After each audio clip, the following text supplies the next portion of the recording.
So, the reason I'm recording this is because my usual content entirely depends on my motivation to write and record a story. And every writer can tell you that can get extremely low.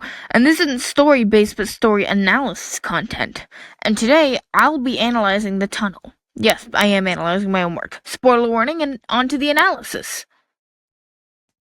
He stared at where he knew the monster, the creature, the thing was. Not even a paragraph in, and I already have something to say. The reason our main character gives the monster so many titles, names, whatever you want to call it, is because he doesn't want to give it a solid picture in his mind. Okay, let me explain. The monster is a broad category, yes, but you can conjure an image from that. And the image could be what the monster actually looks like.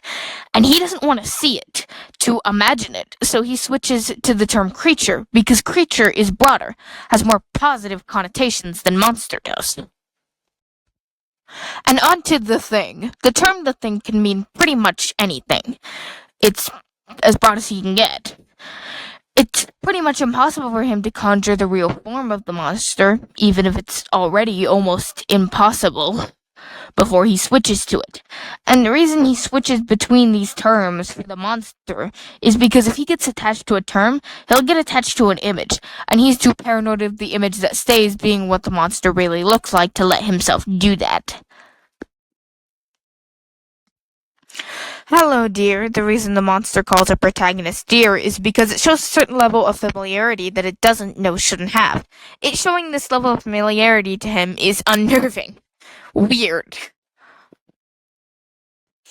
And it cracks its bones to terrify him. It enjoys scaring him, and the chase is over unless he rejects the offer. It knows he'll run if he does that.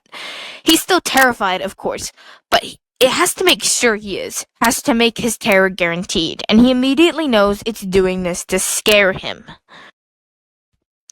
He asks the monster why it's there, even though he already knows why, but some part of him wants to believe, to hope, even though he knows that's stupid to do. The reason the monster is so casual is to hurt, to make him feel small, like his feelings are irrelevant. And that's what the monster wants him to feel. It works in this panic state. He feels small and hurt and blames himself. How could he have thought he could escape again? How could he have been so wrong? So dumb. And then the threat happens, and it's very specific because the monster wants him to know what it can do to him. What it wants to do to him if he doesn't comply with the offer it's about to give him. With the snack line, it also wants him to know how little he means to it, which becomes ironic when you realize it's been stalking him since the dreaded incident at least a decade ago. Not something you'd do to someone who matters so little to you.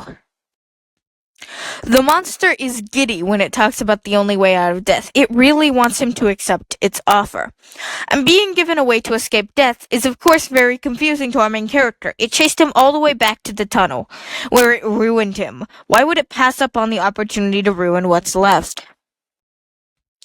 The monster is also giggling when giving him the offer, excited. And the monster once again proves it's been stalking him when it mentions his house is never lit up.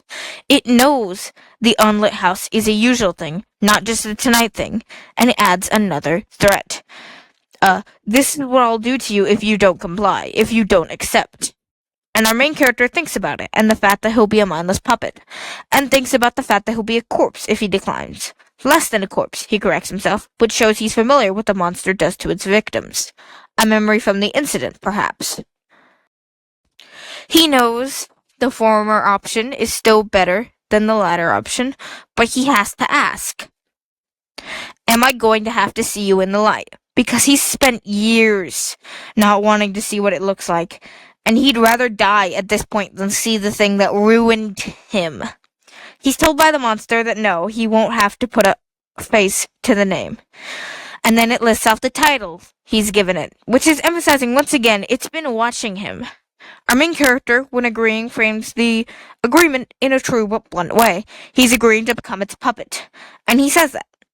The monster is excited, happy about this, but it doesn't have any job for him to do now. So it tells him to go home, cruelly insulting him because it can by mentioning he'll wallow, and insults his house by calling it sad and little. Our main character quietly says he will calling it sir in an act of submission. He is a puppet now, and when he leaves, the weight of his decision is emphasized by the fact that besides the rain droplets, the world feels like it's gone silent.